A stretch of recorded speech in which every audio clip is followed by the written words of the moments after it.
Chapter 22. It was dusk, and Edward was walking down a sidewalk. He was walking on his own, putting one foot in front of the other, without any assistance from anybody. He was wearing a fine suit made of red silk. He walked down the sidewalk, and then he turned onto a path that led up to a house with lighted windows. "I know this house," thought Edward. "This is Abeline's house. I am on Egypt Street." Lucy came running out the front door of the house, barking and jumping and wagging her tail. "Down, girl," said a deep, gruff voice. Edward looked up, and there was Bull standing at the door. "Hello, Malone," said Bull. "Hello, good old rabbit pie. We've been waiting for you." Bull swung the door wide, and Edward walked inside. Abeline was there, and Nellie and Lawrence, and Bryce. "Susanna," called Nellie. "Jangles," said Bryce. "Edward," said Abeline. She held out her arms to him. But Edward stood still. He looked around the room. "You searching for Sarah Ruth?" Bryce asked. Edward nodded. "You got to go outside if you want to see Sarah Ruth," said Bryce. So they all went outside, Lucy and Bull and Nellie and Lawrence and Bryce and Abeline and Edward. "Right there," said Bryce. He pointed up at the stars. "Yep," said Lawrence. "That is the Sarah Ruth constellation." He picked Edward up and put him on his shoulder. "You can see it right there." Edward felt a pang of sorrow, deep and sweet and familiar. Why did she have to be so far away? "If only I had wings," he thought, "I could fly to her." Out of the corner of his eye, the rabbit saw something flutter. Edward looked over his shoulder, and there they were, the most magnificent wings he had ever seen, orange and red and blue and yellow. And they were on his back. They belonged to him. They were his wings. What a wonderful night this was! He was walking on his own. He had an elegant new suit, and now he had wings. He could fly anywhere, do anything.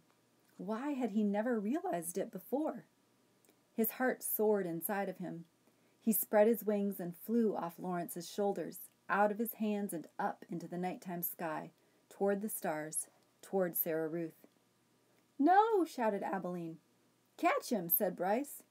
Edward flew higher. Lucy barked. "Malone!" shouted Bull. And with a terrific lunge, he grabbed hold of Edward's feet and pulled him out of the sky and wrestled him to the earth. "You can't go yet," said Bull. "Stay with us," said Abeline. Edward beat his wings, but it was no use. Bull held him firmly to the ground. "Stay with us," repeated Abeline. Edward started to cry. "I couldn't stand to lose you again," said Nellie. "Neither could I," said Abeline. "It would break my heart." Lucy bent her face to Edward's. She licked his tears away. Chapter 23. "Exceedingly well made," said the man who was running a warm cloth over Edward's face. "A work of art, I would say. A surpassingly, unbelievably dirty work of art, but art nonetheless. And dirt can be dealt with, just as your broken head has been dealt with." Edward looked into the eyes of the man. "Ah, there you are," said the man. "I can see that you are listening now. Your head was broken. I fixed it. I brought you back from the world of the dead." "My heart," thought Edward, "my heart is broken." No need to thank me," the man said. "It's my job, quite literally. Allow me to introduce myself. I am Lucius Clark, doll mender. Your head, may I tell you? Will it upset you?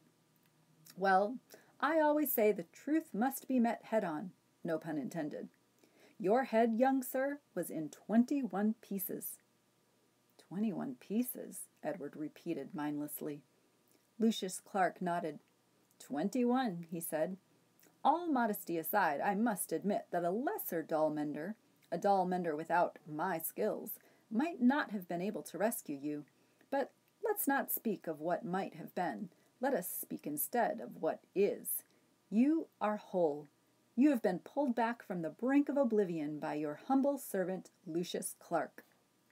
And here Lucius Clark put his hand on his chest and bowed deeply over Edward. This was quite a speech to wake up to, and Edward lay on his back trying to absorb it.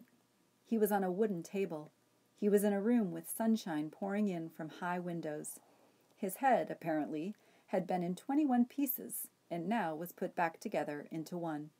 He was not wearing a red suit. In fact, he had no clothes on at all.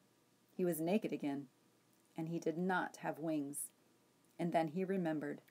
Bryce, the diner, Neil swinging him through the air. Bryce. "You are wondering, perhaps, about your young friend," said Lucius, "the one with the continually runny nose. Yes, he brought you here, weeping, begging for my assistance. 'Put him together again,' he said. 'Put him back together.'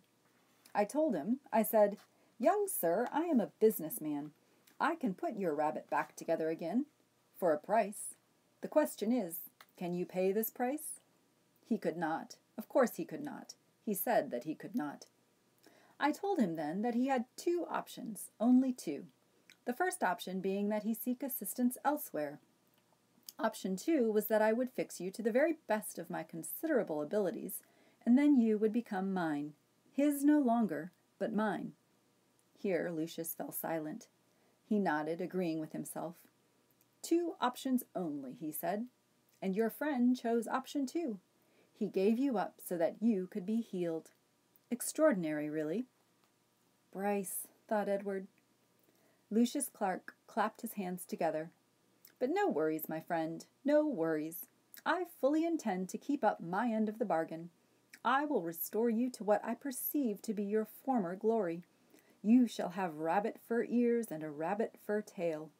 Your whiskers will be repaired and replaced, your eyes repainted to a bright and stunning blue. You will be clothed in the finest of suits. And then, some day, I will reap the return on my investment in you. All in good time, all in good time. In the doll business, we have a saying, 'There is real time and there is doll time.' You, my fine friend, have entered doll time." Chapter 24. And so Edward Tulane was mended, put together again, cleaned and polished, dressed in an elegant suit and placed on a high shelf for display. From this shelf, Edward could see the whole shop, Lucius Clark's workbench and the windows to the outside world, and the door that the customers used to enter and leave.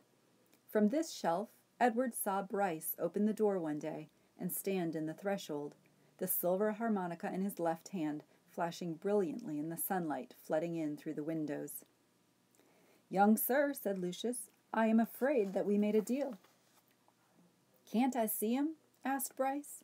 He wiped his hand across his nose, and the gesture filled Edward with a terrible feeling of love and loss. "I just want to look at him." Lucius Clark sighed. "You may look," he said. "You may look, and then you must go and not come back. I cannot have you in my shop every day mooning over what you have lost." "Yes, sir," said Bryce. Lucius sighed again. He got up from his workbench and went to Edward's shelf and picked him up and held him so that Bryce could see him. "Hey, Jangles," said Bryce. "You look good. The last time I seen you, you looked terrible. Your head was busted in and—" "He is put together again," said Lucius, "as I promised you he would be." Bryce nodded. He wiped his hand across his nose. "Can I hold him?" he asked. "No," said Lucius. Bryce nodded again. "Tell him goodbye," said Lucius Clark. "He is repaired. He has been saved. Now you must tell him goodbye." "Goodbye," said Bryce. "Don't go," thought Edward. "I won't be able to bear it if you go." "And now you must leave," said Lucius Clark. "Yes, sir," said Bryce, but he stood without moving, looking at Edward. "Go," said Lucius Clark. "Go." "Please," thought Edward, "don't." Bryce turned. He walked through the door of the doll mender's shop. The door closed, the bell tinkled, and Edward was alone.